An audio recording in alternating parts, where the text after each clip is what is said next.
Saudação, amigos e amigas, saudação, senhoras e senhores. Parabéns a todas as mulheres que passam e passaram pela nossa história.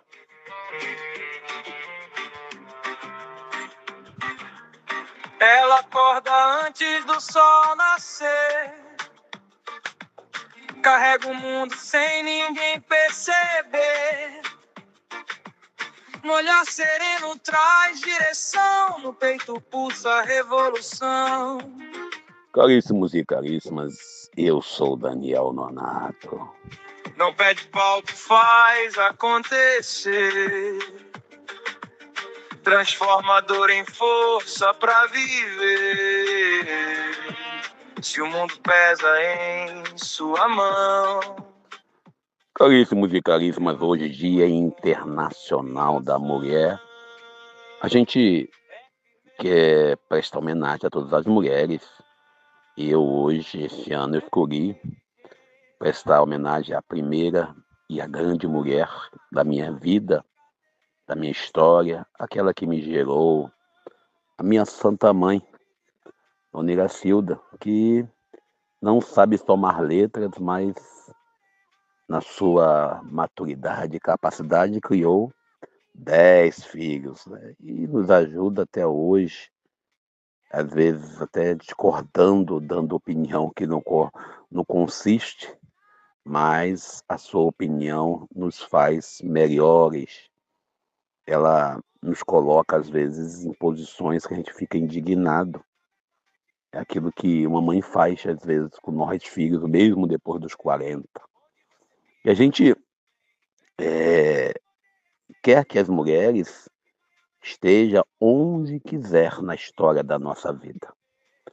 Eu que tenho a graça de ser pai de menina, pai de menina, é isso mesmo, sou um pai de menina.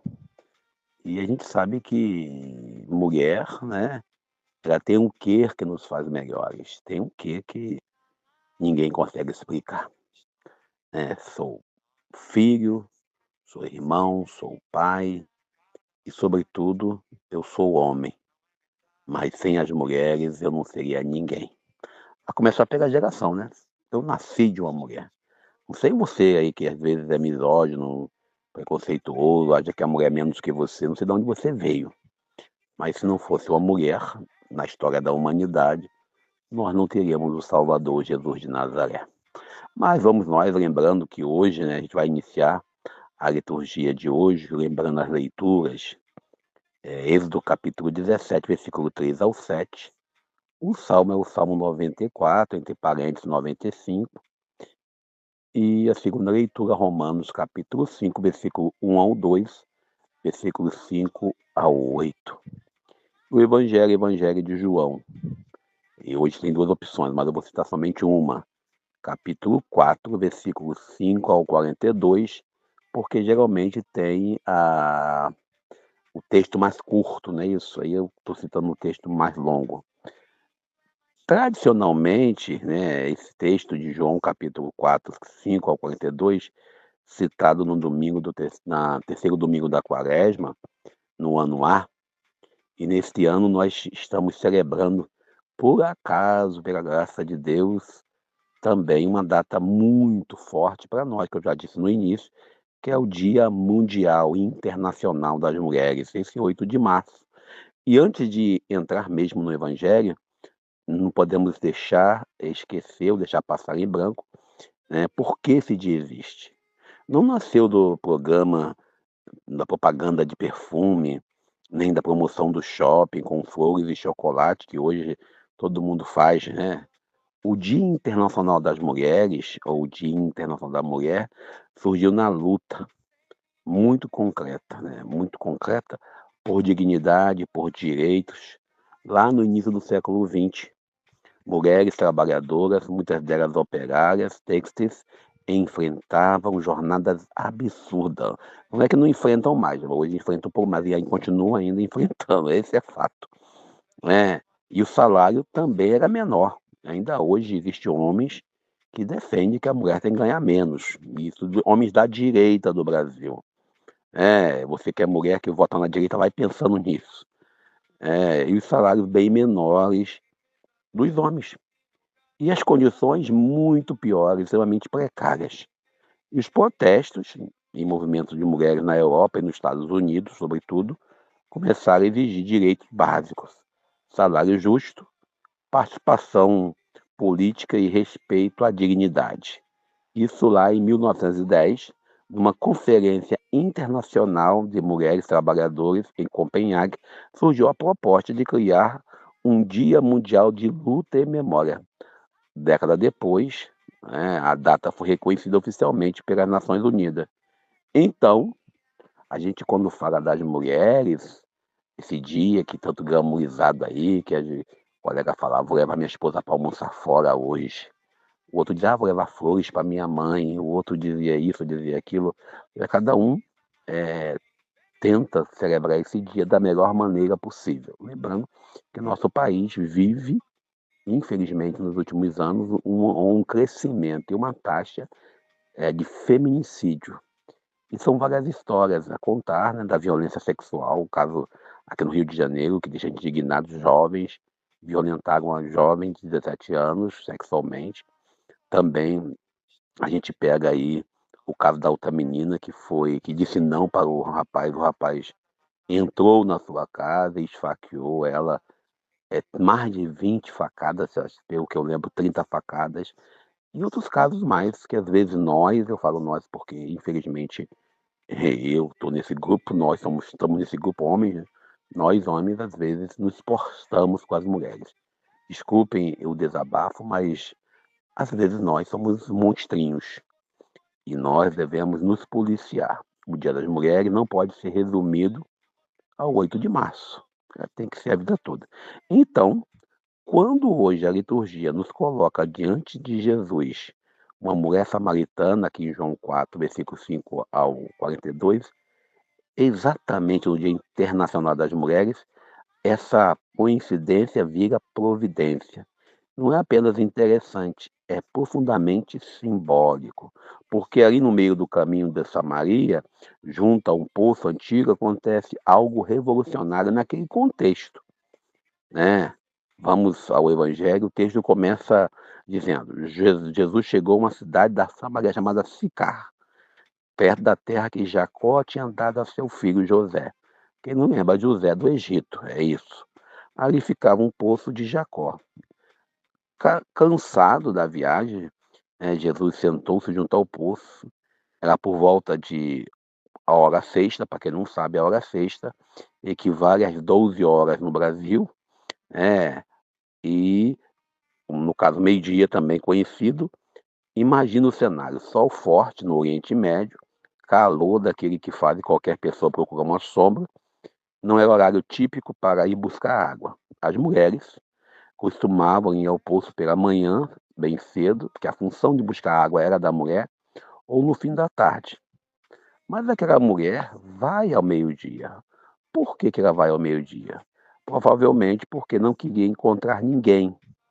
E sendo uma mulher casada mais de 5 vezes, o texto vai revelar que sua história pessoal era bem complicada.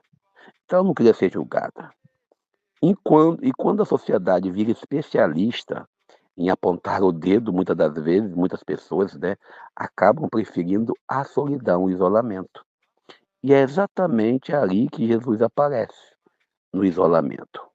Primeira lição, né, do Evangelho de hoje: Deus tem uma habilidade impressionante de aparecer nos horários mais improváveis da nossa vida, nos lugares improváveis também. Uma mulher da Samaria veio tirar água e Jesus vai dizer-me: dai-me de beber. Aqui começa outra coisa interessante, porque os judeus e os samaritanos não se davam bem. A rivalidade vinha de séculos. Parecia até palestino-judeu hoje, ou israelita, né? Porque um judeu conversar publicamente com uma mulher, mesmo não sendo estrangeira, já era um absurdo. E agora, sendo estrangeira, aí que o negócio pegava mesmo. Jesus, ou seja, ele rompe duas, vamos dizer assim, duas frentes. A primeira frente por falar com a mulher, e a segunda frente porque a mulher era estrangeira. Ou seja, a reação dela é direta: "Como que tu, sendo judeu, pede beber a mim, que sou mulher samaritana?". Se fosse no dia de hoje, bem no cotidiano: "Você está falando comigo mesmo?". Jesus responde de forma intrigante: "Se conhecesse o dom de Deus e quem o que te diz, dar-me de beber, tu me pedirias e ele te daria água viva". E aqui começa um diálogo catequético, né, é um tratado da espiritualidade dos dias de hoje. A mulher olha para o poço e diz algo bem prático: "Senhor, não tem baldes e poço, e o poço é bem fundo", quer dizer, de onde irás tirar água? Ou seja, ela ainda está pensando na água comum. E convenhamos, com todo respeito, isso acontece mesmo conosco até hoje. Deus às vezes nos fala uma coisa, e coisas de profundidade, e a gente responde com preocupações, tipo: "A senha do banco eu não sei, o boleto vai vencer, a Wi-Fi não pega, e o carro não dá para ir com a gasolina". Jesus então aprofunda a conversa: "Quem bebe desta água terá sede novamente", água do poço, "mas quem bebe da água que eu vou dar nunca mais terá sede". Ou seja, Jesus ele traz uma proposta para a mulher. E este é o coração do evangelho. Existe uma sede na humanidade, e uma sede não apenas física. Existe uma sede de sentido de amor, de esperança, de eternidade. O Antigo Testamento já falava disso. O profeta Isaías proclamava: "Ó vós todos que estáis com sede, vindes às águas". Isaías 55, versículo 1. O profeta Jeremias lamentava: "Abandonaram-me a mim a fonte d'água viva para cavar cisternas rachadas que não retêm água". Jeremias 2, versículo 13. E se formos honestos, a humanidade continua cavando muita cisterna rachada. Tem gente tentando matar a sede com consumo, outros com poder, outros com fama nas redes sociais, caçando likes, outros com dinheiro. Mas como disse Jesus, quem bebe desta água continua tendo sede. A mulher então diz algo interessante: "Senhor, dá-me desta água para que eu não tenha mais sede". Ela ainda não entendeu completamente, mas algo já começou a mudar. Jesus então toca um ponto bem sensível na nossa história de vida e na história de vida dela. Vai, chama teu marido. Jesus sabia de tudo, mas ele queria provocar o diálogo maior. E ela responde: "Eu não tenho marido". E Jesus diz bem claro, né? "Tiveste 5 maridos, e o que tens agora não é o teu marido". Aqui nós temos um fato importante. Jesus não está humilhando aquela mulher, como alguns querem que seja humilhação. Ele está entrando na história daquela mulher. E o curioso é que ela não foge, ela continua conversando com Jesus. Aliás, ela muda de assunto para uma questão religiosa clássica. Às vezes acontece isso com a gente também, na comunidade. Nossos pais adoraram neste monte, mas vós dizeis que em Jerusalém é que deve adorar. Ou seja, ela percebe que Jesus é religioso, ela entra no debate. E como se dissesse, já que estamos falando de Deus, vamos falar um pouco de teologia ou de Bíblia. Outro dia eu conversava com um amigo, ele falava de Êxodo capítulo 20, versículo 4, eu citei Êxodo capítulo 25, versículo 18. Aí ele ficou querendo me justificar que tem um contexto do 25, 18, e eu falei também no 20, versículo 4, também tem um contexto. Jesus então, quando dá a resposta à mulher, que muda toda a compreensão religiosa, ele deixa bem claro: chegará a hora em que o verdadeiro adoradores adorarão o Pai em espírito e em verdade. Ou seja, Deus não está preso a um território, à parede da igreja. Não é uma disputa entre Jerusalém e Garizinho.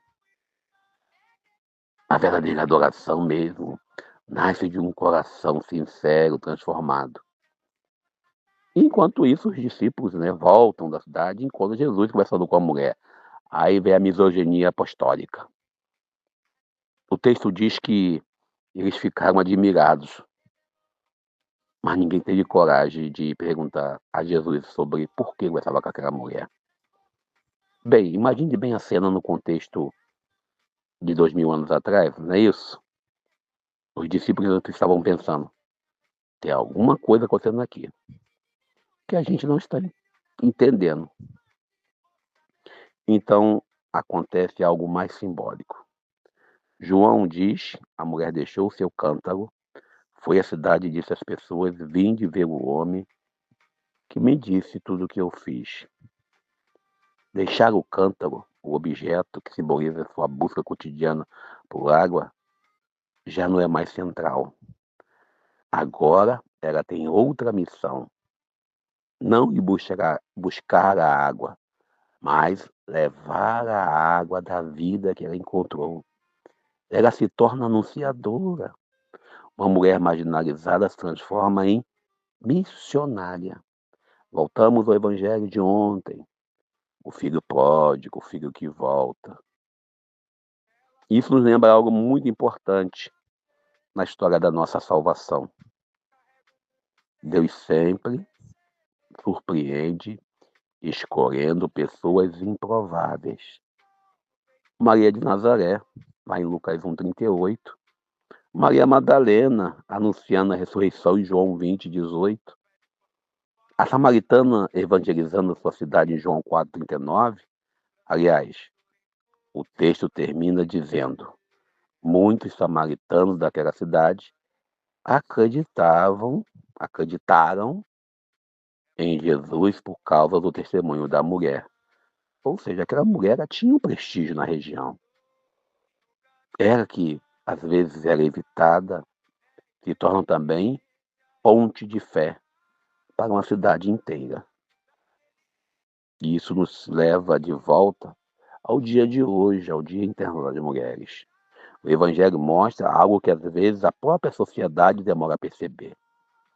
A dignidade, a força e a presença feminina na concentração da vida, da fé, da esperança.